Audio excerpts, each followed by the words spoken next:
Pour cette troisième capsule sur l'isométrie, on va maintenant regarder comment on peut construire une toiture sur un bâtiment rectangulaire, donc avec une arête faîtière sur le dessus de la toiture.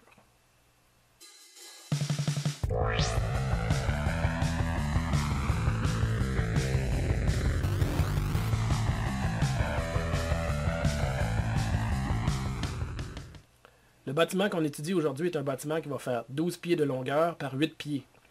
La hauteur des murs est à 8 pieds également. On a le fascia qui est la bande qu'on voit tout le tour de la toiture, qui mesure 6 pouces de hauteur. Et la hauteur de toiture jusqu'au faîte, qui est la partie au sommet du toit, de 3 pieds. Donc la hauteur du toit, 3 pieds.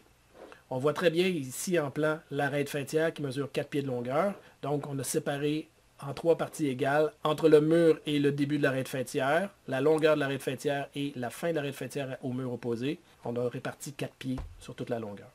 Pour dessiner ça, je vais aller tracer une polyligne au sol. Je me suis placé sur une ligne de construction.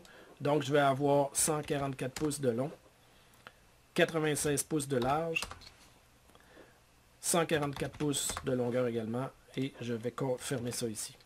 La hauteur, je vais changer mon plan d'isométrie.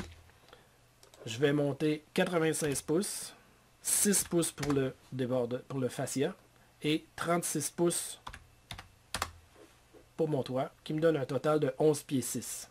Je reviens ici, je vais aller copier en fait la base de ma maison. Je vais la copier au sommet, je vais rajuster ma vue ici, et je vais copier les hauteurs de mur partout. Donc, dans les lignes particulières, on a vu que pour arriver à faire une toiture comme celle-ci, je vais me mettre sur le plan isométrique du toit. Je vais aller tracer un plan isométrique de ma toiture. Ça va être beaucoup plus simple de réaliser cette toiture-là. Fait que je vais me tracer une ligne de construction au centre d'un des petits côtés, dans le même sens que mon faîte. Je vais tracer vers ici 48 pouces.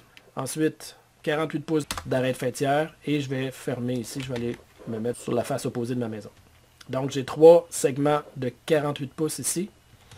Je vais relier les coins avec une ligne. Je relie les coins ici.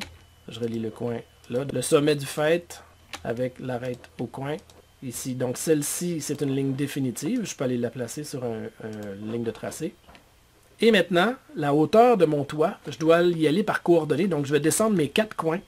Je vais me mettre sur une ligne de tracé maintenant. Là. Je vais faire une polyligne.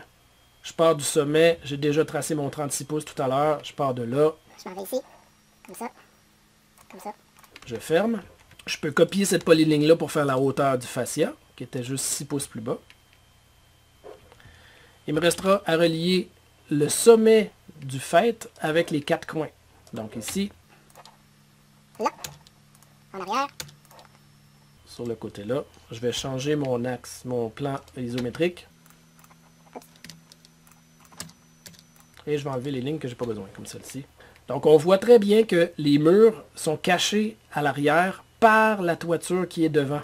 Donc avec ajuster, je vais aller enlever les éléments que j'ai pas besoin à partir des coins opposés. Là.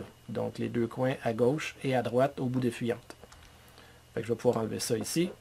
Je vais enlever la ligne qui est à l'arrière ici que je ne vois pas. Je vais aller faire la même chose ici. Je vais ajuster à partir de ça ici, c'est ça. Et là, et là. Et on voit très bien la toiture ici. Il me resterait à mettre en polyligne les murs. Changer mon plan isométrique. Je pars de là, là et là. Et j'ai terminé mon volume. On a réalisé une toiture à 4 versants avec une arête faîtière. Dans une prochaine capsule, je vous invite à venir voir comment maintenant on va tracer des cercles et des arcs de cercle en isométrie. Merci d'avoir suivi cette capsule.